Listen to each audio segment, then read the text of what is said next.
Hey. Oh, I'm live.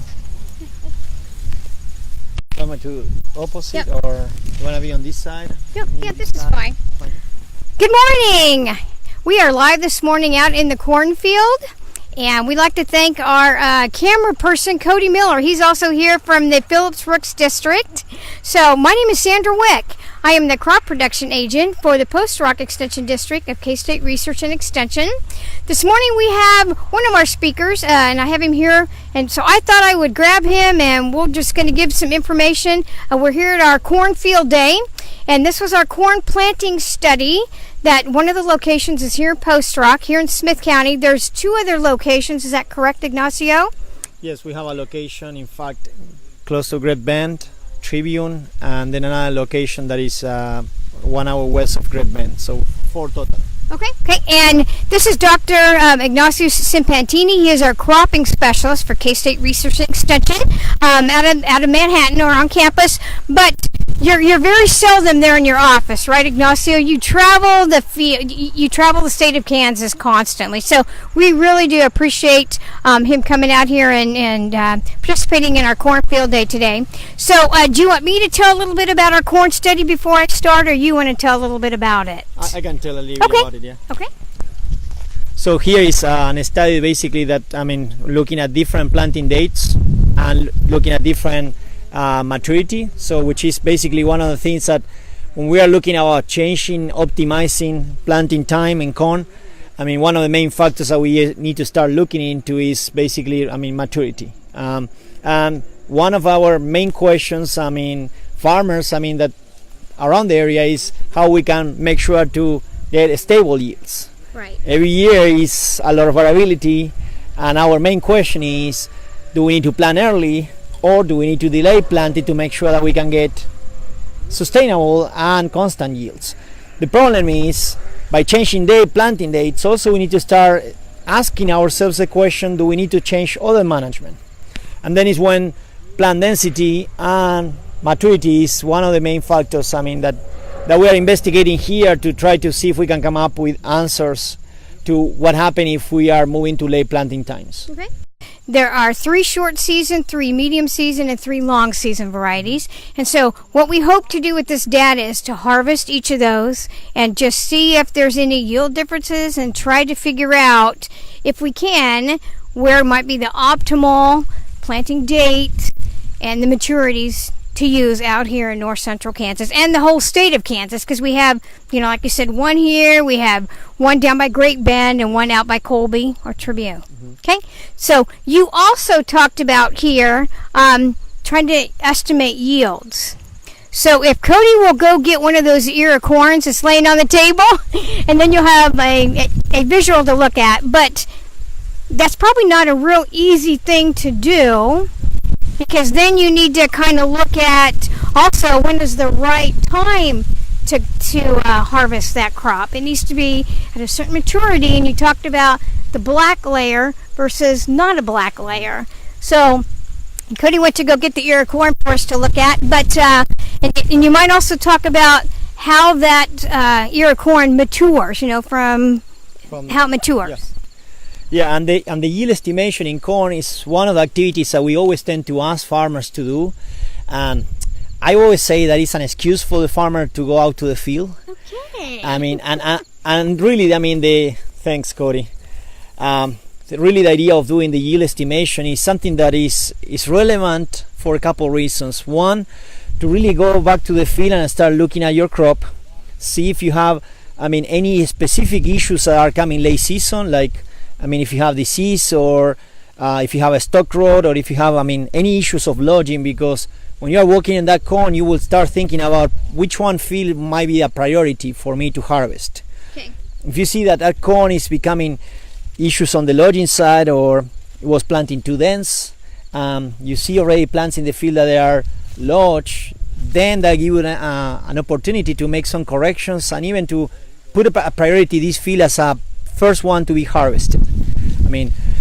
Second part is, the yield estimation is, for me, is always a good exercise as me, considering also as a farmer, we want to go to the field and we want to really know exactly, okay, Will I get 140? Will I get 150? Will I get that target yield that I was looking at the beginning? And I think that this is one of the ways that we can at least get close to say if the yields will be around that area or not. When you're looking at it, yes, and when we're looking at when we're looking at the yield estimations, Okay. the main things that we are considering are basically 4 factors. Okay. So the main factor is I'll let number you of plants. Okay, so that's our factor number 1. So you go back to the field, and in this situation, for example, we are in 30 inches row spacing. Right. So if you're in a 30-inch row spacing, our idea is go to the field and try to measure 17.5 feet in a row length. And what we will be doing is only just counting years. Okay? That's basically the first part of the exercise, because we want to get 2 things there: number of plants and then years per plant. So why, someone might ask why we are looking at 17.5 feet. Right. So in a 30-inch row spacing, that 17.5 feet is representing basically 1 over 10,000 of an acre.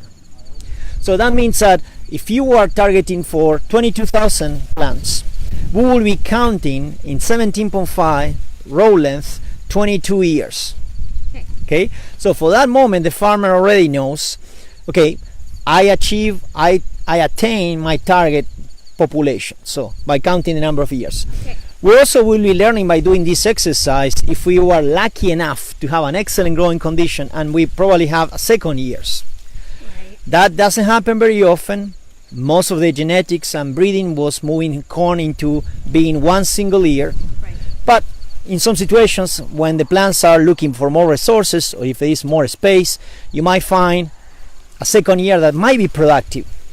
Extra bonus. Okay, and I was going to ask you that too, because do you want varieties with 2 ears on it, or do you want more than 1 ear? And I know that some varieties, and that's in their characteristics, that they would get, or they get flexing ability. Yeah, and if you ask me, I always like the idea of, if I had the opportunity and resources available, I like the idea of having some hybrids that they might get that second year. Okay. The challenge is most of the breeding and the genetics, so all the yield improvement in corn is being done in a high densities. So most of the breeding, when they are selecting these hybrids before they are releasing to farmers, they are selecting in 45,000 or 54,000 seeds per acre. Seeds per acre, not Seeds per plants acre. per acre, but you're No, talking seeds per acre. So imagine that in those situations where you are selecting, you are not much selecting for second years or what we call prolificacy, but we are selecting for making sure that we have an excellent hybrid that can produce yield under really stressed conditions. Okay. So that's what we are selecting today, and that's what we as a farmers are getting from seed companies. So the opportunity to get hybrids that they can develop a second year is always a plus. Do I want to have that? I will say always yes. Because if we can get those second years, it's optimal. So now we got the number of plants, we know we got the number of years. So now we get into what? Start looking at the years. Okay. So first things that we need to look is basically number of rows. In corn, number of rows is defined really early in the growing season. Many times farmers will ask this question, and we say definition of number of rows is between when the corn is just B5, B6. Okay. So very, very small corns, it's the moment that the corn is defining what will be the final number of rows. That is one of the, second component that we will be counting. So in this case, we will be just counting how many number of rows. Okay. Corn usually will vary. It can go from 14 to 18. Some situations we might get 20 or more rows per year. That's one of the components that is defined even before flowering, when corn is really small. So any conditions impacting early season corn, it might be impacting this number of rows. Okay. So now we are moving to our third component, which is basically the number of kernels per row. So what we do is, in that situation, and this is why we need to do this after flowering. Okay, many times many farmers are asking us, when is the best time to do the yield estimations? Right. And we say, don't do it too early, because most likely you will be counting kernels, but they might probably tend to abort. And if you see here is probably an excellent ear. You picked probably one of the best. Thanks, Cody. Many Well, let farmers me ask you this too, because I just came. many farmers will be quite jealous of this. Okay. So, do you want the corn to fill clear on the end, or do you want space here? We always say, as an agronomist, we always say that we want to see some tip dieback. Okay. This is what we call, when you have kernels that they are aborting in the top section of the plant, is what we call the tip dieback. Okay. So we always want to have some of that. Okay, that is an indication that we are really targeting right plant density. If we have too much, I'm not concerned by any means with this, Right. but if we are seeing that our abortion is longer, I mean, if we see some situations that we have longer abortion, here is an excellent example. Okay. So you can see this is a little bit more. Exactly. Right So there. here you can see that it was something else going on. Right. Okay, and this might be kernels that they were pollinating. Pollination went okay, but the plant started basically sensing there was a physical restriction. Those kernels couldn't grow, and we will get into this situation now. Many times on the ear pollination, there is a pattern. These kernels and these kernels, they will get to pollinate first. Those seeds will come out from this section. They will take longer to come out. This will come out a little bit late, but they will come out almost at the same time between the bottom part and the middle part.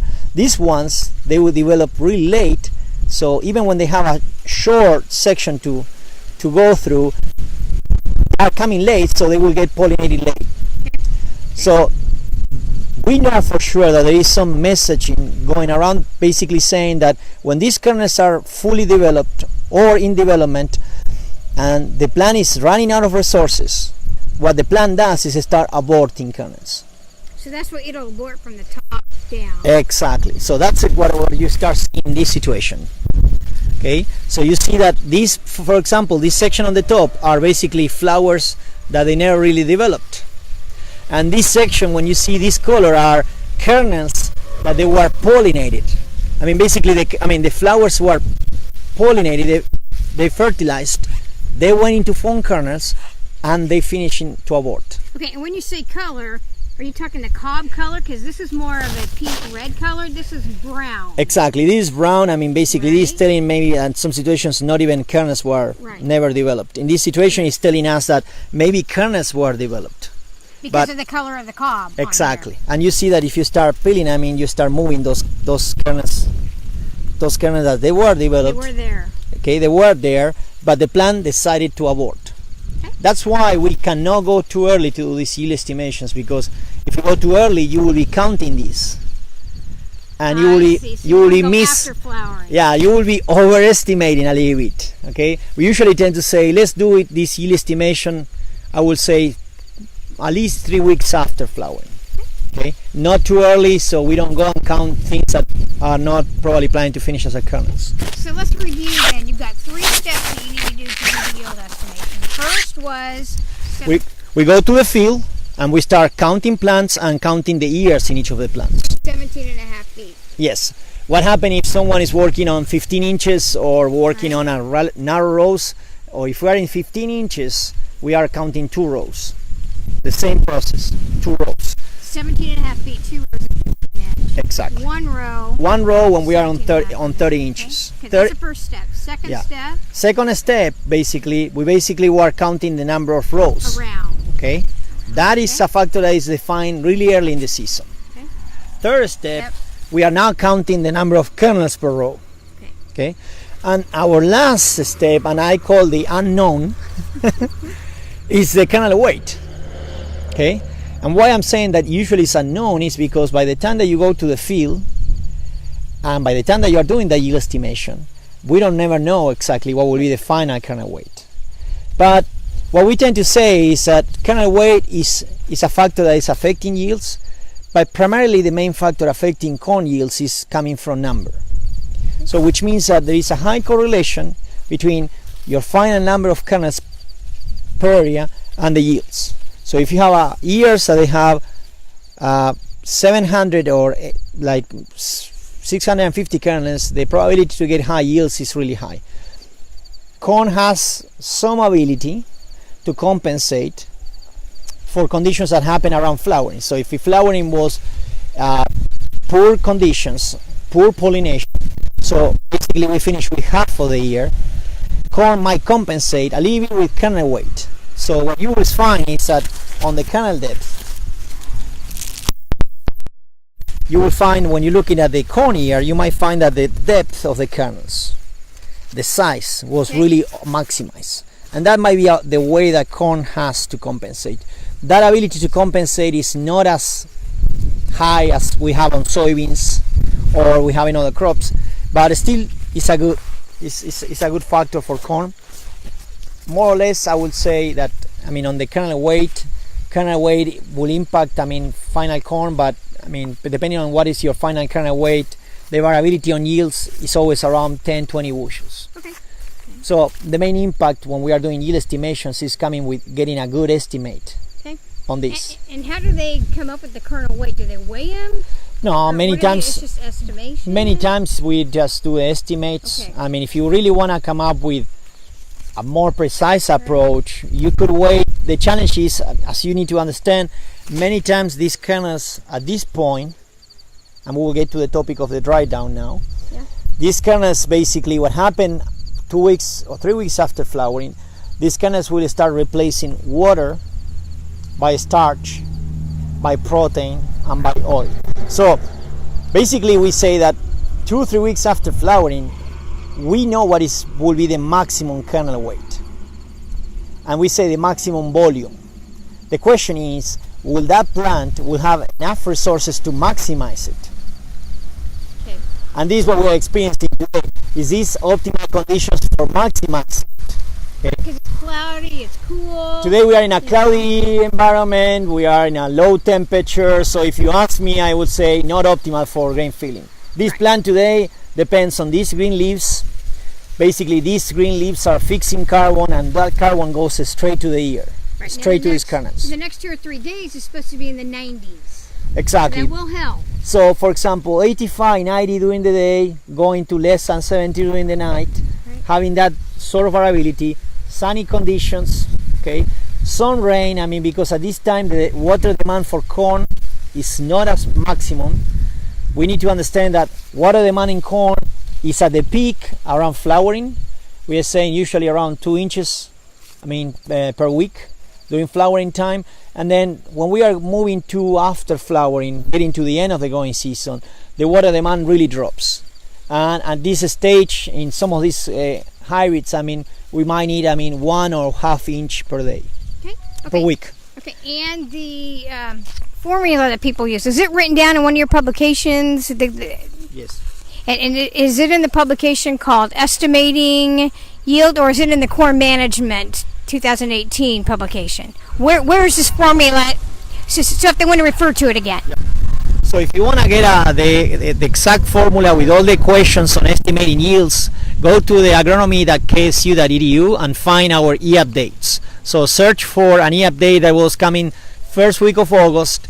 We have basically all the questions with examples how to do yield estimations in corn. One of the last topics, Sandra, that we discussed before today was about how do we know when we are getting to harvest time. Okay, and Me to hold one of those? Yes, and what happened from these kernels from now until the end of the season, basically, is these kernels are exchanging water, as I mentioned before, for starch. So basically they are gaining dry matter weight. So early in the season, a kernel will probably have around 90% of its content is only just water. The main question is, we would like to get to harvest with 15%. 15% is your ideal moisture content when you harvest. Exactly, and I'm always saying, if I don't harvest on 15%, if I harvest with a low moisture, I'm losing volume, okay? Because we are selling not only the dry matter on the corn, but we are also selling that corn with water. So if we are not maximizing that, if we are selling this, if we are waiting to harvest to when the corn is 10%, we are losing that volume. So we are selling less volume. So it's really relevant, at least from my side, to explain and to have a good understanding on how the dry down works. So the plant will reach at a point that we call basically black layer. So the black layer is the moment that the plant reached the maximum dry weight, and the connection between the plant and the ear stops. And in some situations, we can see if we find one.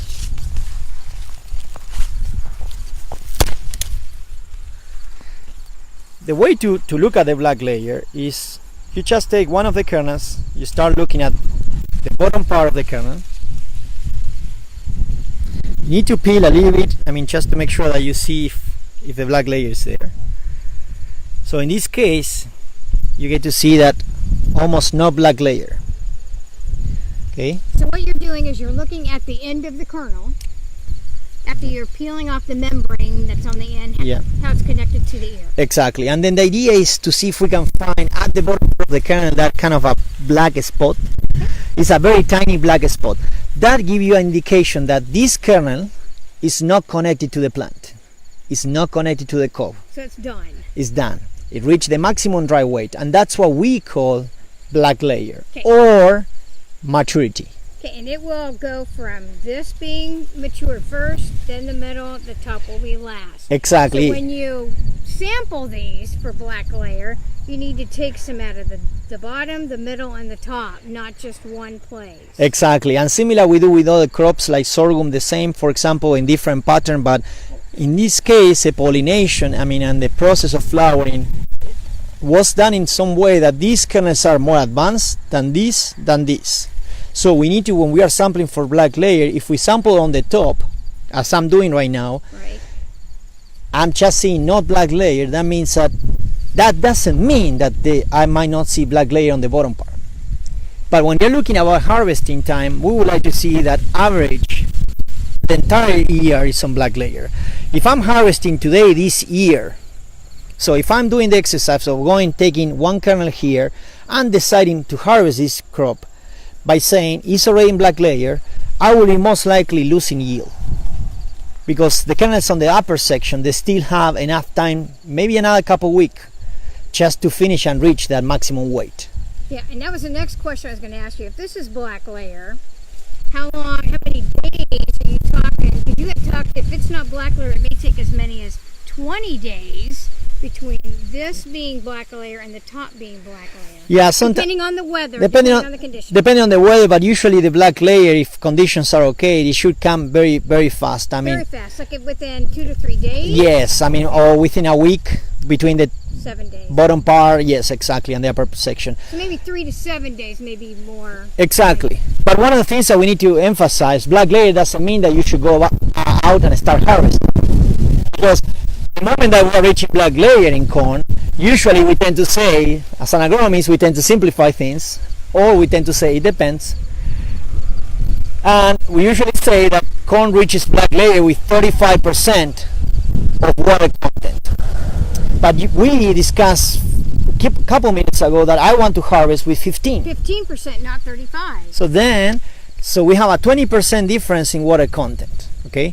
And that is the moment that when the kernel reach black layer, that kernel doesn't depend on the plant, okay? It's already individual, independent, okay? What happens for that kernel from now until harvest time, once it reach black layer, is depending on the conditions, temperature and relative humidity, main conditions. So the thing is that if we have a high temperatures, 90 degrees, low relative humidity, that kernel will go to black layer to harvest time really fast.